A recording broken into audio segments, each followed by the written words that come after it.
Because are you becoming jealous or what? no, they're spending on things that are irrelevant. Like what? Ati ndabigambe, but the manager wona akimanya. So bine kwetereza bakakora. But what I request the public, if you're dating a celebrity, draw boundaries on where. Keeping your low key. Yeah. So why not some public people will talk? Because any celebrity to any element of there's this lady amwita Rape abogumana throwing his marriage on Mishogaban to everything, something small happens, she will have to be pinned. And that's why buri kimwe nanda I don't know Ankaro comment section hands. There's a comment section on social media, so everyone has the right to comment whatever they want.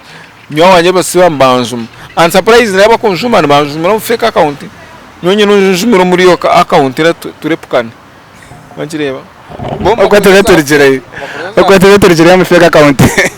So dan MVP shaweji na berka tabatushikomizaho, we are running down with time.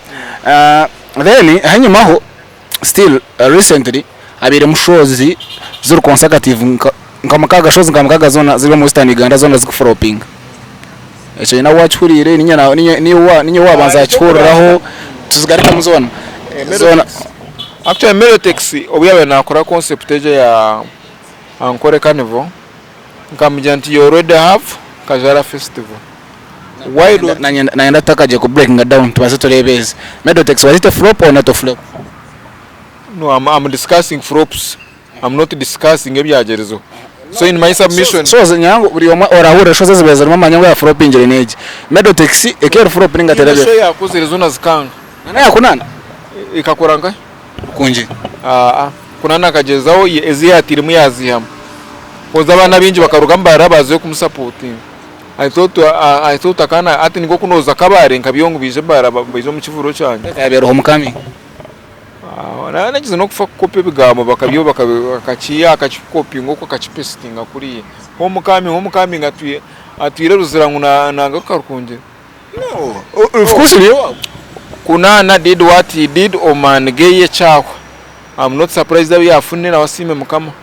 That's what you expected. Akafuna majuta ko kumuyo wabo yagaruka. Is that what you expected? You were expecting a more ya achieving less. That was what was expected. Okay. Then here has a mayor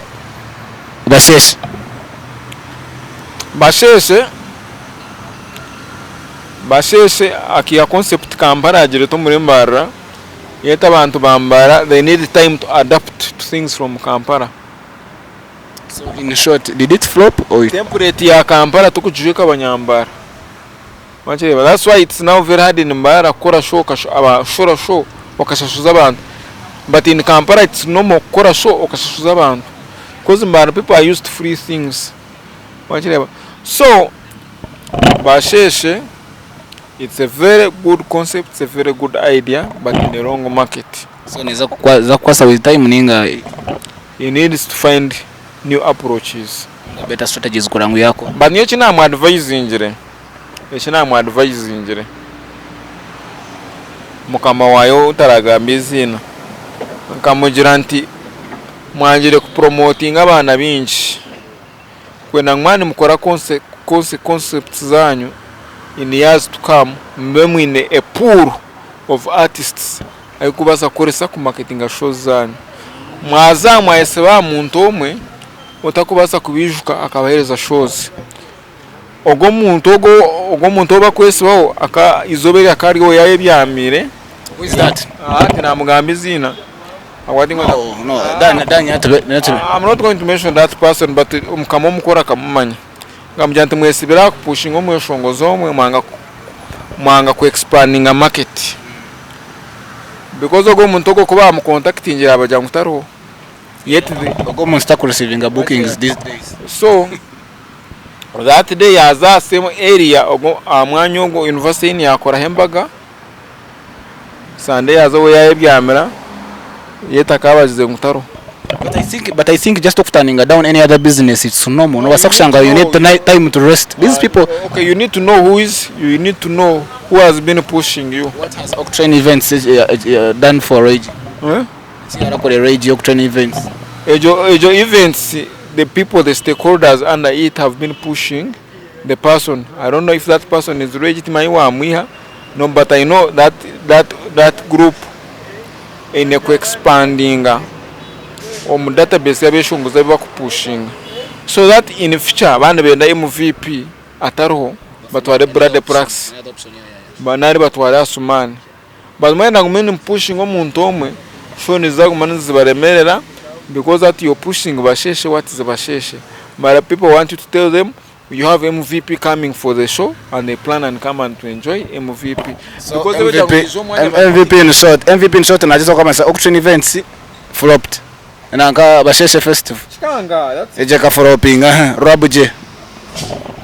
Rabuje ndabibaja ngo Rabuje akakoresha afa. Rabuje it's not a flop, show terabiro. Rabuje was at university, I'm saying a flop is when people come and they are what? They turn up in less numbers. But in Rabuje's case, the show didn't happen because the people who were there were service providers. Abakusoroza nabo yabenaterana nanka. Abakusoroza ba ashazi na MC Ed. But Rabuje ni tekateka. Rabuje is one of the people abine nanka y'abantu bahansi, like abine almost everyone on board. Swaka ine gitwaro wabo.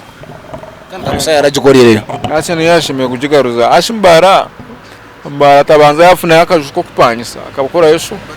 Maybe he thought it was time kugira ngo noramakabi y'abantu bro nanka bakarya Rage can organize something in Kampala, people come. Rage is a special breed. When I went to Kumwepuka, can say that again. Rage is a special breed. Mumurugeho. What concept? I know want who can die for him. There are people who can even sacrifice their houses or their cars just to make sure he's happy. So you want when I come you're wasting your time. You're wasting your time. You come to a measure, and that's why I have an issue with the artist. What in a million or tantere? Ask million, how many people do you bring? If I show an agent, you cannot bring 10 people. Why should I give you my money? There is a time you say ngo Alex Mahanji ngo akana raba hano ya nankani yasango ngo necugunda ya necha Sky TV culture almost every Western Ugandan artist kunka abantu batarumu, then ngo yabuza ngo abantu babatakubasa abantu bona babe kunganyere abesongoza bona mu Western Uganda bakabara kwizizo mu university in, like why would he need them on comedy? That's what I'm telling you. So let us go here atake hire be abanza manye value. You should first know your value. How many people do you command for you to determine your price? Not because Brady Sparks has $1 million or $1 million. Well, the reasons why Brady Sparks is asking $1 million, maybe he has measured his command. Whatever. He has measured his command for him to determine, but you can go and go copy Brady Sparks. So Rabuje, I'm sorry for what happened. Now, as $1 million you kumeza afire. Now go back on the drawing board. Ba kansara mona wawe no mangu tibine mugasho, make them your friends. Ba presenters ba MVP utakumanya value yabo kugira ngo mutoka abasa kumurundo okamugabera onke cyabiri akapushinga waka research wachireba. Look for him omayumugasho kwabanda. Yes, you were able to learn in a hard way. I've seen these things. Amazuru bwira mjindo mitakabe yamanje. No, twakwega bishongo. From the examples of Bantavunde benje kusanga nasanga ngu when you create your social nanka, when you are creating a nanka and people are so close to your industry, nokusanga sanga mushi titakuremerera munonga. Like kusanga so are willing. If you are following interviews ano batakajangu hine binde byagambere igikora rugogo ikikwate na za banners nachi bro yambya taabyo ninza kubyekorera sente no but yarangwe ibyo tubikubasa ko muri Kampala. So artists are hard people to advise. Whatever they can make their decisions. Fortunately zikora or unfortunately zanga. So if you're dealing with any talent, you need to succumb to what they want. Any element of going against to what they feel is right for them, you either quit his camp or you will not be his friend. That's why when I'm VP, I'm not a friend to most artists because my point is very clear. I'm direct. What if I tell you? Are you saying you're not a friend? Are you not? Are you? Or you are toxic? Like you don't want friends? Are you that?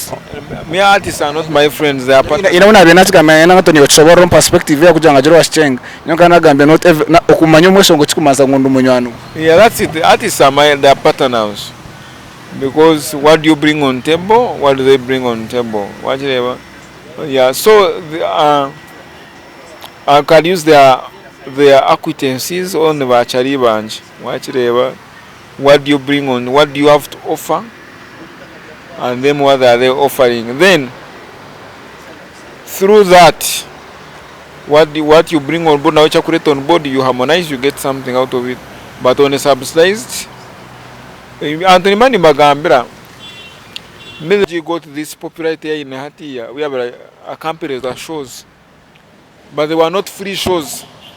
We would agree on terms that were favorable for both of us.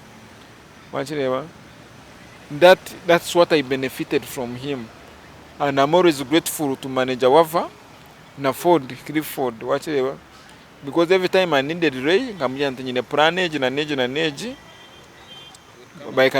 they would come on board because the terms were favoring me to use him. Whatever, na wakafu na whatever. So imama kudiringa na beshongozi, make sure man mudiringana mugire provision yo kushanga you can work together and you move forward together. So ochiriga chicha work together and move together forward. Still a shows for opinion they bro sure about here Medotex is well known is one of the people. According to an interview in Arabia somewhere, Medotex munwe research nanka that whole concept ya Rage Rugogo, and Rage knows that, but throughout his pushing period process yone yokutegeka nanka ni his festival ya nanka ya Benutungamo, nobody even saw Rage posting, nobody saw Rage doing a drop. Still about yone nshika there's one MC wa Jira set ya Jarang Rage ni Kabobo wine. I know also Rage is on board. Like what is that you kwa Jarangwe kana Rage atubano mwetagaisha, why abwenchibo kwa bamwetagata kubali on board now? One, they have not understood him. All these artists Awakwetora Rage, they've not understood him. Rage is one guy who thinks about himself. Shot himself. No, it's you can use that. You can use the word self. Omorumor dialect like without meandering around. No, he's not selfish. He's self-centered. Everything must be more about him. Everything must be around himself. So, but concerning Medotex, I'm told in where I'm from a sponsor wa Starbucks. Region where from Medotex, Starbucks to be on board your Medotex from the research I have. Yeah, but maybe Rage didn't go public. Kuza kumpushi njira. No Medotex. Maichumuta kumanya Mare hina kantaki yako ze Medotex. Baria University ini. Medotex akeza birizo mishoga Rage bazaza press conference ba korachi. Izo baria show Medotex ma platform na line up ya performance akataro. Amukore bya Roboros. Whatever. Then nanka about Rugogo. Rugogo, what is clear? Rage wanted to do a show in Kampala. Initially, they wanted to do Uma Showgrounds with Alex Mahanji. What Medotex did was like, can't we talk to nobody? But so hosting a show in Kampala was Rage's idea. Medotex just brought nobody, so the idea to nobody yajuguruchira. So that's what I can talk about. So about Regi not supporting Merotex. No, even the Watch the them. other people bakwana bamuwana internet bakwana abakusiba nabanje mati tikura na basupporting tikura na anything. No, they don't know him. And that's why I told you, people worship him. People worship him. They see him as an idol. On primary country worshiping idols. Watch them. So people who are around Regi, that's why I told you even his management. They are always with him, officially and unofficially. But when I back so long as we parking kunywa majuta mbina kwitiza na ebishani to confirm oh now you someone you be with him official and unofficially. So tumeturejea kwa Dani, let's wind up. The times I've been with Ray, I will taking the pictures. Imagine why you know they wa mara kuchumanyira anyway nabonye kusangana sanga tubuli ngomengu na anasichenga because no stamina someone no stamina musongozi what is 1 minute ekana yesu munatanga kumweta sasa so turi wano byanke so maybe because me I've no, it's because I've accessed stars. Whatever. I've accessed national stars who call me by phone direct, but MVP tuyambe. Whatever. So at kujangu mushaenka, I'm so excited kujangu Regi. I don't do that. So that doesn't stop. Let's go to the main to the Nankan of today. You are organizing something come 10th October this very year and have to write here also we had so so handi chagamba 12 years of promoting talent. I want you to break that down. What has MVP done for the industry? One, like I told you, I used to do shows. Of course, giving a platform to artists, radio, music, that's what actually many people say. But also people need to remember that these artists admiring, say the likes of the Rages, atine chokurarira, ati a contacting MVP kantine chokurarira. Did that ever happen? That's I'm just giving a submission. Let the people decide. So like Bareja Batine Sapa, MVP plan chitu I would give them money. If they needed the car, I used to have a car. Music support them Financially, socially. If they need the car to go to their shows, I drive them.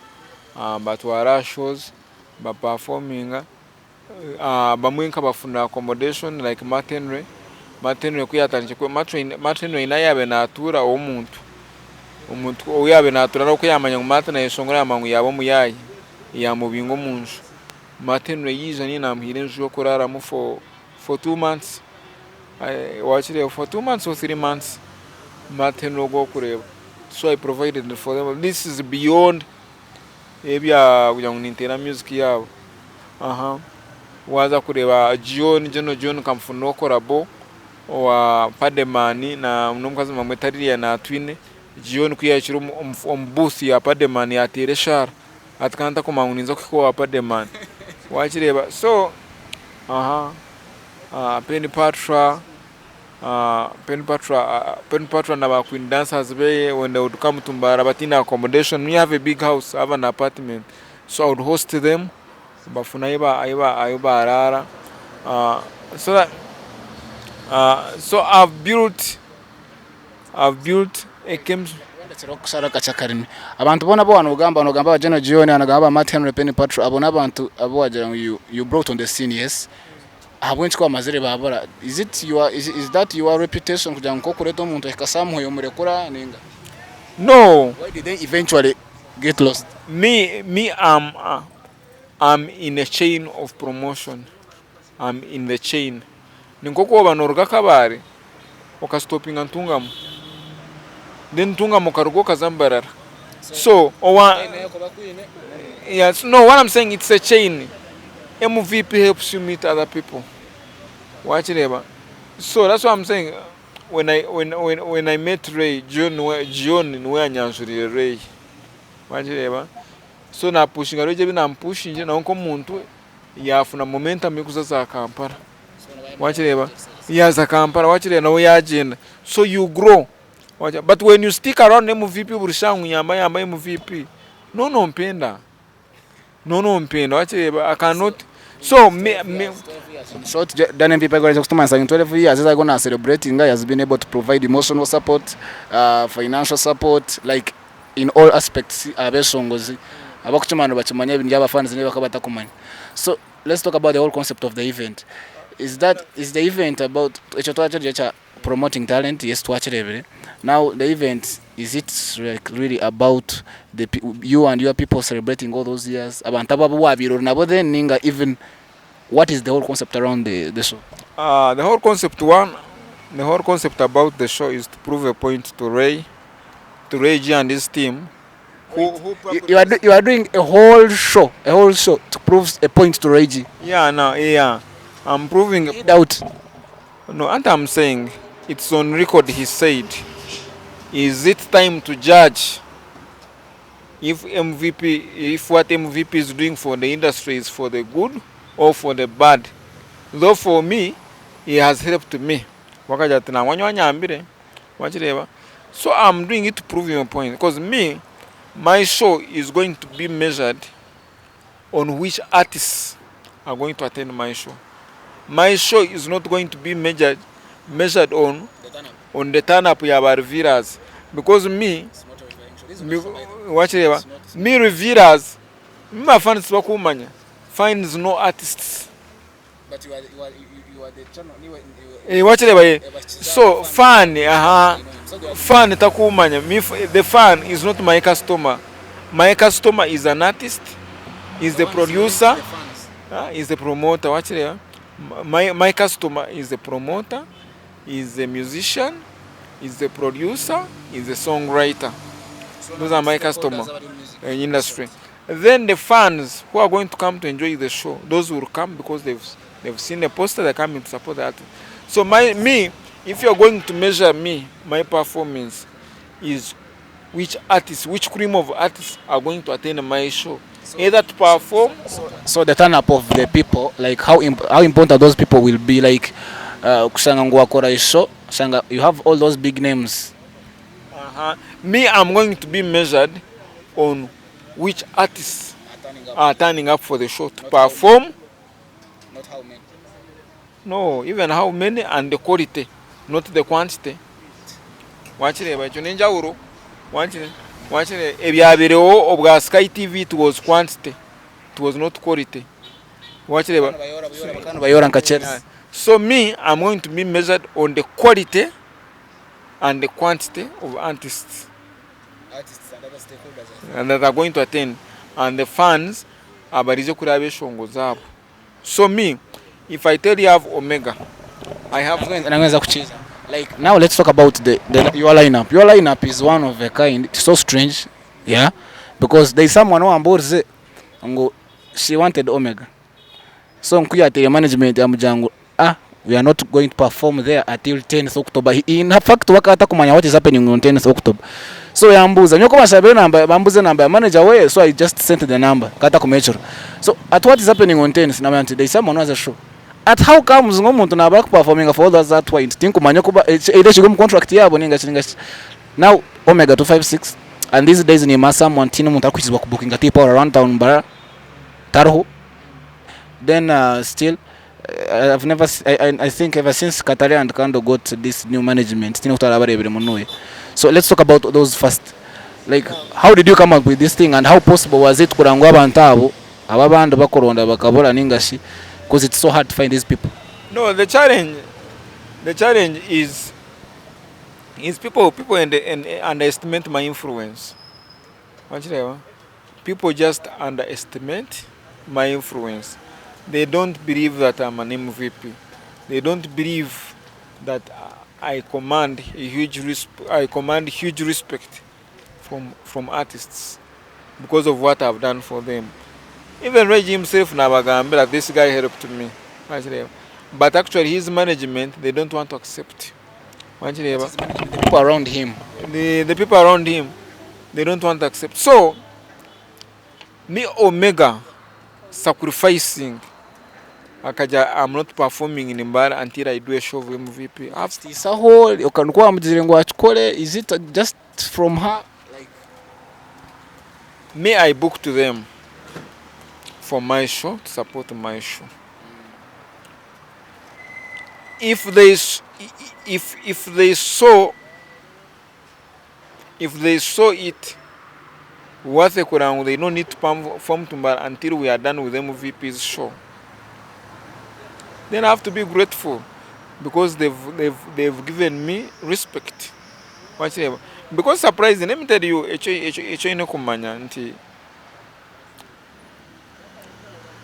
no one believed in Omega to headline an event. Amabaraga benga mukoreso muri Mbarara. Ngabenga atera full house. But the people who claim to be stakeholders of industry, batakuhereza opportunities Omega to perform muri Mbara. When you contact those people, bagamba bandi. So bagumambatera Omega chikono. So when I positioned Omega to perform on my event, na attention ya jiro na vibe yone ya jiro, now people started kuremesa MVP. Wachireba makabinja kabantu abakuselectinga lineup y'abantu, like if you approach them like they that's why we are always having the same faces back performing on shows. So is that the reason why she's not always performing around? Na example, you saw Kacheche when he was on NBS. Ngureji atara show muri Mbara show tekora. So whoever was watching bakampereza clarification banjera ngu he was trying to akana garika mebigambo bya Reggie. But when in actual sense, me according to what I know, yes akana garika made the bya mariachi, akana garika mebigambo bya mariachi, but that was what he was trying to. So I think we zokumanza. So Kacheche was on NBS yaja show yetari muri, I'm quoting him verbatim. Echi agambira obato ina Reggie mu Mbara techigwa like short ne young. That's what he said. So whoever was watching, because Kacheche is a stakeholder and a person with a huge following. So whoever watched, maybe na gravity ni jakareba NBS, yachite komute era gravity kuizi kwa na anaka jatureji nufuteka so yani. So meaning there are so many other people who come through Kacheche to enabeshongs bara perform muri Mbara akakumana pushing ayo Reggie. So abana baba frustrated bafuna mirimo. So when I positioned Omega that she's going to perform and I want her to perform on live band as a big influencer in the market of Western Uganda, everyone picked interest. Who is this MVP who is going to bring Omega ka perform on a band? Katutapinga amashanyarazi ga MVP ago because Omega. The management was like, why are these people now coming now? I don't think that's what I believe. Why are these people coming now? When I tapping audience ya MVP yako enda koresa, what ano? They want hijack. They want to hijack. So I have to give respect to their management. They know their decisions, how they make them. But I believe they've been performing in weddings. They've been to other areas outside Mbara to perform. But they have reserved some time for you. Yeah, even bakambe na kuza the cave on Independence Day. Yes. Manager the cave no sabringa. Bayangu until MVP show is done. Actually even ananga. They told him because I think it was 10th, then 9th, then here 10th. Yeah. Nanechin, why do you think I chose 10th over 9th? Because I want that day to be my day. So ajirwa kuriya unanka no tingwe nabantu bije bara idongwe barangwe free what swinguzo baniro kushakara. No, if you are coming for my show you have to come to knowing that you're coming for MVP. You're not coming tare bareja bakajangwa kabizero munanka care hold after abelizen moment. So then go to people no longer performs in Mbarara. So now when no show misa na kwa ino concert. But it's going to be on my show. Why is Tipo performing? Because Tipo is a free, actually is a person I would consider a friend in the music of Western Uganda. And the management, the manager where he's my OB primary na at campus. Manager Tipo. Hadsoni Bruno, these people are so confused. Manani mfutebeza, there are two managers. What's the name? Nagamecho kubanda Tipo is my birthday. What's the name? One comment is my birthday. What's the name?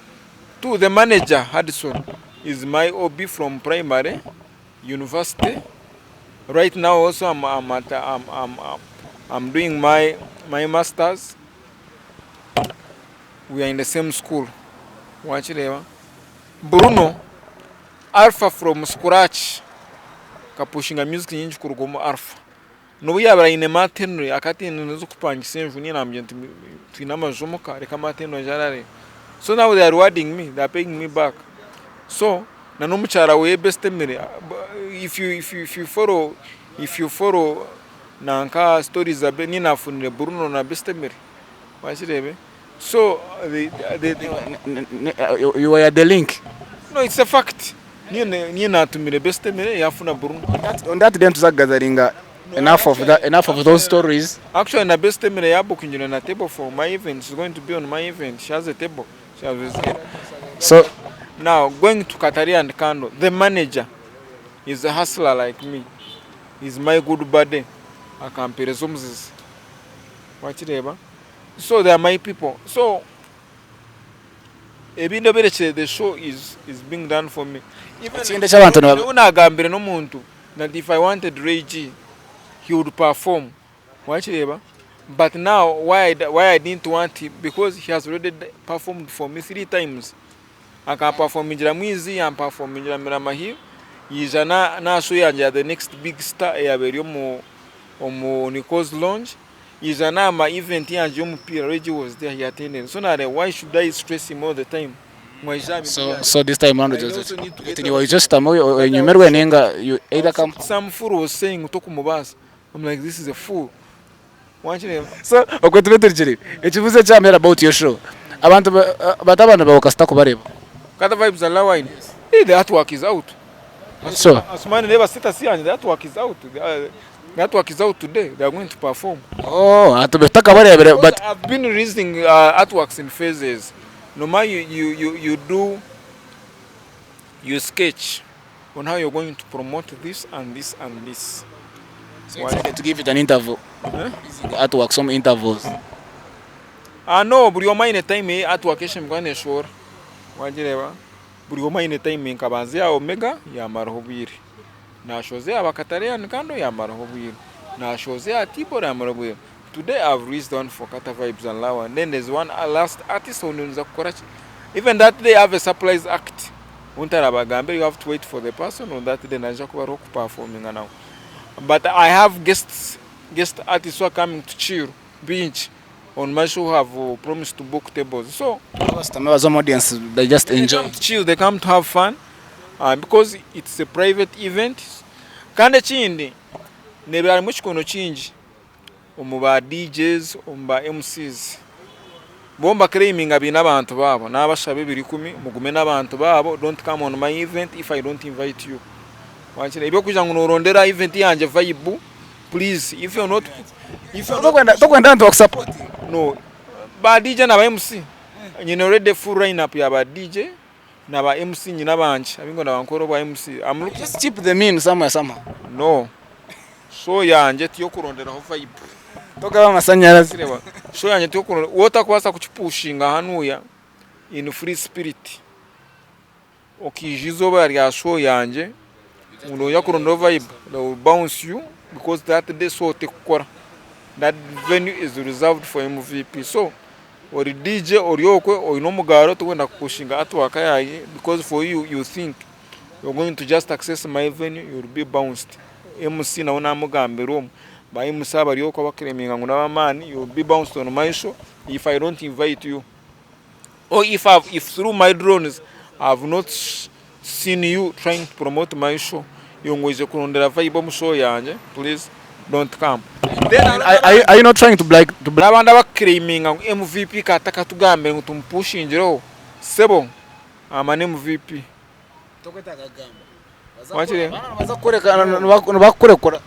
I'm an MVP. I've hired people who are going to influence for me. Even for you, if in your heart the relationship I've been with you, if you can't, if it's not a reflex action, kugira ngo pushing ekintu cyanje voluntarily chireke, and on my show don't come. Esa antu bambuza ngo MVP ko taka turabireho as MVP abantu guma atantu mabona no rukwerwa no mukanga like Brady Sparks nyitaga kugamba ngo pushing even. So does that mean what we need to get raisi to that extent ngo watch type can mana ono no muchendeza in youth sheme kwa chiro automatic, it's a support chain. Watch it, the years of friendship I've been with you should not be zero down to I may find it very okay. I said it. But I don't your boss or yokwe or in a customer bawe because you believe your status neza kuleta customer wawe wanje umureke umuriye nawe. Don't come on my show. I'm not going to come to you to beg for you. I believe MVP has a following. Yawanda kwasa kumusupport iyo nko muntu in your heart wota kubasa kuchireba ngo MVP shimbe kumpushinga genuinely wachireba okay nango MVP kuzo wangu mpushinga you guys then I'm not an MVP. So ya MVP eza kujiri na mazena ajiri ya because akavimba ko jine ona what constitutes to be an MVP. No, the difference between me and Rabuje cyagambire ngo cyagambire ba influencer akabaja ngutako betaga wesireba ngwine baso banibiri nza kurwo mu cyaro wabo kwizo musho me I'm saying I want you but I want you to push for me, but I don't need to beg you to push for me. In your heart, if you don't find it worthy to genuinely push me without me reminding you, you go with your people. One of amangu bambenda kumfura mu binojo muri mbarara guma nabo, but that day I believe I have people who are coming. So 10th October 2024 dan MVP so tukaba MC kankatereze or MC or DJ nyine ba DJ bakumara to perform on my event in only identifying anaba MCs and most probably na nienda bishi MC my event. Like how so? I want to empower them because they are not given an opportunity. I would wish to give a platform to give a female MC to headline my event. Also to feel respected in the industry. So on my show I'm not going to use a male MC. That's clear. Unless you are in Kafira, but the main headliner is going to be a female MC. To empower them, to give them a platform now they can dominate if given an opportunity. So, you are an MC, you are a DJ, you know MVP in a show, but you're waiting for MVP kujangwa kushabe. MVP is not going to come to you. So MVP celebrating MVP 10th October ibinone biri 10 byokwe a day after independence. So one organiza independence ori kusigamu ezo MVP. Yote nyina free tickets. Hatso muntu yija akaganira ni. Nece ebiri, ecetano nemitwara abiri. Ecetano necha ogwo muntu akureba emitwara abiri yabanyinji. MVP kamfe kugabire ecetano niwo yeyi. But access to revenue nechebiri. That's the standard to come and chiru. Kana chuchi nerimi asman noza kutambuza kamera otwereka ari tickets. NKORE MEDIA muguzirete boss wanyu nonshe kuna namurega lause table yanje. Because boss wanyu ogwe nkamuyare to build the friendship with still working together tukarugana. but nye chingwena ni sente naho nyine mtwara abiri ya tebo yanjye so boss wawe na wayetereze. So tickets are on sale available as www.mukune.com www.m.okh.com on moki something.com. Go there, get your tickets, or you can holler at me, then we see how I can get you the tickets. But please come support the event. It's for the good of the industry. See beyond MVP. You may not like MVP, but you want him. There's one muntu utakumukunda, but he's a channel to your progress. Come support MVP. Come to the show to grow your networks, to grow your social capital. So to quite connections. Connections and enjoy. Can line up yabe songo zinemara na nechina nacheba. Anjet jam session. My show is not a jam session.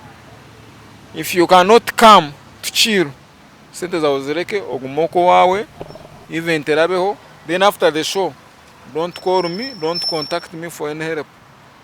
So ladies and gentlemen, ogoyaba Daniel MVP, yes, natugambira so yeye erhebiri 10 and then still twagamba ansonga zana Rage and shows this is flopping on Western Uganda.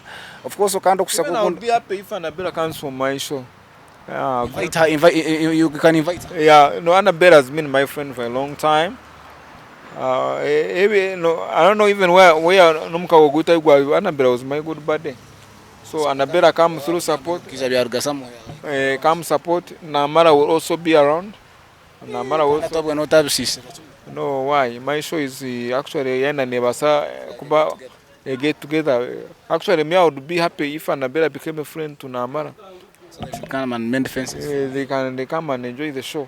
But Namara is going to be there. Namara is coming for my show. She has already booked her ticket. She's going to come through and attend. And she has booked a table, not a ticket. So Annabella can also come because, like I told you, management is confirming Brady Sparks is going to come to attend because you come here and invite you to attending because he needs to come and see where is the time to judge.